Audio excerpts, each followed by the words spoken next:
students, how are you all? Are you all fine? Okay, my name is Anjusha Akil and I am from Calicut, and now I am here to teach you English. And are you all fine? I think we are passing through a very crucial period in our life, and you missed your school, you missed your class, you missed your teachers, friends, playground, everything. So don't worry, we hope that everything will be alright soon. Okay, so can we move on to our session? Yes? Okay, then all of you take your books. Okay, so you are in the chapter Uncle Ken, isn't it? Yes. Who wrote this chapter? It is by Ruskin Bond. Yes. So I want to check your previous knowledge in this chapter because you have covered the first session. Okay. So, who is Uncle Ken? Yes, Uncle Ken was a 40-year-old man who doesn't like to work. Okay. Then, what is the full name of Uncle Ken? Yes, Kenneth Clark. Okay, can you name his sisters? Yes, Aunt Mabel, Aunt Beryl and Aunt Emily. Yes. So we can continue the chapter? Yes. So all of you take page number 11. Page number 11. Yes. Here we are going to start from the 15th line. Okay? Yes. I pondered on the problem. I could think of nothing that would suit Uncle Ken, or rather, I could think of no one who would find him suitable. It was Aya who made a suggestion. Our neighbor, the Maharani of Jodhpur, needs a tutor for her children, she said. Just a boy and a girl. So, this Uncle Ken's sisters went to abroad. That means Aunt Mabel and Beryl and Aunt Emily went to New Zealand and England. So, he was not able to go with them. So, he is sitting simply in his house. So, there comes a discussion between the granny and the boy that what he will do in the future. So, at that time Ruskin Bond told to granny that I have heard a news from the Aya. Do you know who's Aya? Yes, in your textbook you can see a local maid employed by Europeans in India before independence. So she told that Maharani of Jodhpur needs a tutor for her children, a boy and a girl. Okay, then how do you know? Asked Granny. I heard it from their Aya. The pay is 200 rupees a month and there is not much work, only 2 hours every morning. And what about the pay? It is 200 rupees a month and the work is only for 2 hours in the morning. So it is very easy. That should suit Uncle Ken, I said. Who's I here? Yes, Ruskin Bond. So, Ruskin Bond told, yes, Uncle Ken would suit this job. Yes, it's a good idea, said Granny. We'll have to talk to him into applying. He ought to go over and see them. The Maharani is a good person to work for. So, what Granny told? She told that, yes, this is a very good idea. We can told Uncle Ken to apply for this job. Okay. Uncle Ken agreed to go over and inquire about the job. The Maharani was out when he called, but he was interviewed by the Maharaja. So, as per the instruction of his mother, he went to the palace and went for the interview. But what happened? Maharani was not there. And who conducted the interview? It was conducted by the Maharaja. Okay? Then, do you play tennis? Asked the Maharaja. Yes, said Uncle Ken, who remembered having played a bit of tennis when he was a schoolboy. So what was the first question asked by Maharaja? Yes, do you know tennis? So what was the reply?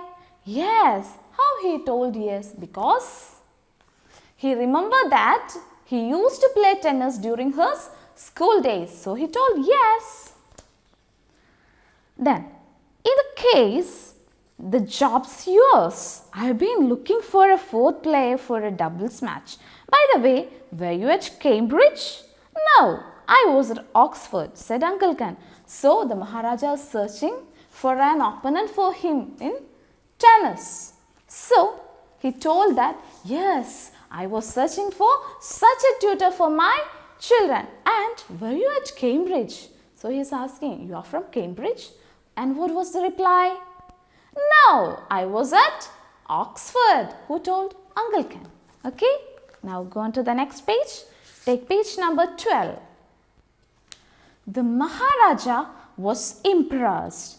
An Oxford man who could play tennis was just the sort of tutor he wanted for his children. When Uncle Ken told Granny about the interview, she said, but you haven't been to Oxford, Ken? How could you deceive him like that? So, the Maharaja was very much impressed in the Uncle Ken, and he told that I need such a tutor for my children who know to play tennis, and also you are from Oxford. Okay. So, Uncle Ken told about the interview to his mother, and she asked him, but Ken, you didn't went to Oxford, right? Why you are cheating him like this? This is the question asked by his mother. Of course, I have been to Oxford. Don't you remember? I spent 2 years there with your brother Jim. Yes, but you were helping him in his business in the town. You weren't at the university. So, Uncle Ken told, don't you remember? I was there at Oxford, no? With your brother Jim. And what Granny told? Yes, you were there, but not in the university. You just been there for helping my brother in the business, right? So, what was his reply? We can look. Well, the Maharaja never asked me if I had been to the university. He asked me if I was at Cambridge, and I said, no, I was at Oxford, which was perfectly true. He didn't ask me what I was doing at Oxford. What difference does it make? And he strolled off whistling. So, what was his reply? Yes, he told that he didn't go to the university. That is right. But what was Maharaja's question? Yes, were you at Cambridge? So I told, no, I was at Oxford. It is right, no. He didn't ask me whether I went to the university. So there is nothing wrong. Okay, and he just went past from there by whistling tunelessly. Okay. Then, to our surprise, Uncle Ken was a great success in his job. In the beginning anyway, the Maharaja was such a poor tennis player that he was delighted to discover that there was someone who was even worse. So instead of becoming a doubles partner for the Maharaja, Uncle Ken became his favorite single opponent. As long as he could keep losing to His Highness, Uncle Ken's job was safe. So, to their surprise, anyway, Uncle Ken got the job.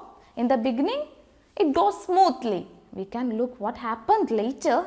Anyway, this Maharaja is a very worse player at tennis. And he want to know, is there anyone even worse than him? So, this Uncle Ken doesn't know to play tennis anyway. During his school time, he used to play, but he is not very much intelligent in it. Okay, so he was the favorite opponent of the Maharaja, because every time who will lose? Uncle Ken will lose. So he is his favorite single opponent. Then, in between tennis matches and accompanying his employer on duck shoots, Uncle can squeeze in a few lessons for the children, teaching them reading, writing and arithmetic. Sometimes he took me along so that I could tell him when he got his sums wrong. Uncle Ken wasn't very good at subtraction, although he could add fairly well.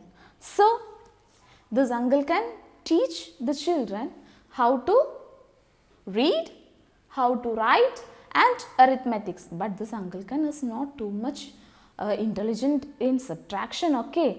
Anyway, sometimes our boy, that means the Ruskin bond will be there with him. At that time, he will help Uncle Ken. Okay? Up to here, can you follow me? Yes? Okay. So, I think you understood how much we have taken today. So, we can have a small recap again. This chapter's name is Uncle Ken and it is written by Ruskin Bond. So, the main character or the protagonist in this chapter is Uncle Ken. His full name is Kenneth Clark and the boy in this chapter is Ruskin Bond. So, this Uncle Ken is a 40 years old man who doesn't like to work. He used to live with his sisters in turns. That means 3 months he will stay with his sister Mabel, then another 3 months with Emily and then another with Beryl. Likewise, he used to live and one day they want to move to abroad. So, he was not able to go with them. And there is a discussion arise what he will do after the death of his mother. So, Granny and the boy told him to go for some work and anyway, Ruskin Bond told him a job that he heard from the ayah. Okay. So, anyway, he go for it. He applied for it. He was interviewed by the Maharaja and the first question asked by the Maharaja was, do you know tennis? And the answer was yes. How he told that? He remembered that he used to play tennis in his school days. And what was the second question? Yes. Were you at Cambridge? And he told, no, I was at Oxford. And how he told that? He was there at Oxford to help his mother's brother Jim there in his business. And the Maharaja didn't ask whether he had been to the university. So, he told he didn't do anything wrong and he didn't cheat Maharaja. Okay. And he got the job and he started teaching the children how to read, how to write and arithmetic also. And also he accompanied Ruskin Bond. So, it makes him easy to give the subtractions to the children. Okay? Understood? Okay, now it's your turn to read this session 3 times. Okay? And I will be asking some questions to you in the next class. Okay, are you ready? Yes? Are you ready to follow my questions in the next class? Okay, so what you should do? You should be thorough with this section. Okay, so we can see in the next class. Till then, bye.